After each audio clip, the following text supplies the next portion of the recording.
అయితే సార్ ఇప్పుడు చిన్నప్పుడు మనం పిల్లల్ని చూస్తుంటాం సెకండ్, థర్డ్, ఫోర్త్ క్లాస్లో ఇది చాలా హార్డ్గా ఉందమ్మా రావట్లేదు అని అంటే వదిలేనా నీకు అది రాకపోతే వదిలేస్తే ఏదైనా ఈజీగా ఉన్నవి చూసుకో అని అంటూ ఉంటారు కదా. అంటే ఆ ఏజ్లో పిల్లలకి ఆ స్ట్రెస్ అవసరమా? దాని స్ట్రెస్ అని మీరు అంటున్నారండి. ఇప్పుడు కుస్తీ పట్టాలి, మీరు కరాటే నేర్చుకోవాలి, ట్రైన్ అవుతున్నారు కదా. ఇప్పుడు దాన్ని మీరు ఎలా డిఫైన్ చేస్తారంటున్నారు అసలు? ఇప్పుడు మీరు క్రికెట్ నేర్చుకోవాలి, టెన్నిస్ నేర్చుకోవాలి, పొద్దున 5 లేసి రమ్మంటాడు కోచ్ కదా. నీ కాళ్ళు చేతులు నొప్పులు వచ్చినాయి, సాయంత్రం వెళ్ళిన తర్వాత కాళ్ళు లాగేస్తా నడవలేవు, ఏం చేస్తావు? ఇంటికి వెళ్తావు, స్నానం చేస్తావా, లేదా జండు బాగుని రాసుకుంటావా, పడుకుంటావు, మళ్ళీ పొద్దున్న లేగాలి. ఇప్పుడు దాన్ని మీరు డిఫైన్ చేసే స్టైల్ ఏంటి? ఇప్పుడు దాన్ని ఏమంటారు? ఇప్పుడు టెన్నిస్ నేర్చుకోవద్దంటారా? నేర్చుకోమని చెప్తున్నారా? స్విమ్మింగ్ వద్దంటున్నారా? వద్దని చెప్తున్నారా? డ్రైవింగ్ నేర్చుకోమంటున్నారా? వద్దంటున్నారా? భోజనం వండడం నేర్చుకోవాలా వద్దా?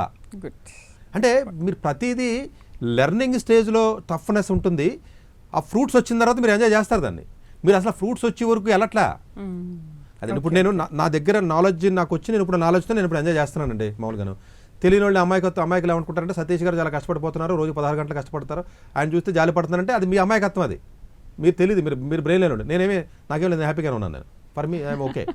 బట్ కాకపోతే చూసినప్పుడు అనిపిస్తుంది ఎక్కువసేపు కష్టపడుతున్నారు కదా సార్ అది ఇది అంటారు. అంటే ఏంటంటే మీరు ఆ లెర్నింగ్ని ఏదోటి అండి, లెర్నింగ్ అంటే ఎడ్యుకేషన్ కదండి, ఎనీథింగ్ అంటే దాన్ని మీరు టేస్ట్ చేసి దాన్ని నిజంగా ఫ్రూట్స్ని ఆ ప్రాసెస్లోకి వెళ్ళడం టైం పడుతుంది. ఇప్పుడు టెన్నిస్ కొంతమంది ఎంజాయ్ చేస్తారండి, స్విమ్మింగ్ ఎంజాయ్ చేస్తారండి, మార్షల్ ఆర్ట్స్ ఎంజాయ్ చేస్తారండి, కుకింగ్ ఎంజాయ్ చేస్తారండి, చదువుని ఎంజాయ్ చేస్తారండి, జాబ్ని ఎంజాయ్ చేసే వాళ్ళు ఉంటారు కదండి. ఆ స్టేజ్కి వెళ్ళడానికి ముందు హార్డ్గా ఉన్న పనులు చేయాలన్న విషయం మర్చిపోతున్నారు మీరు.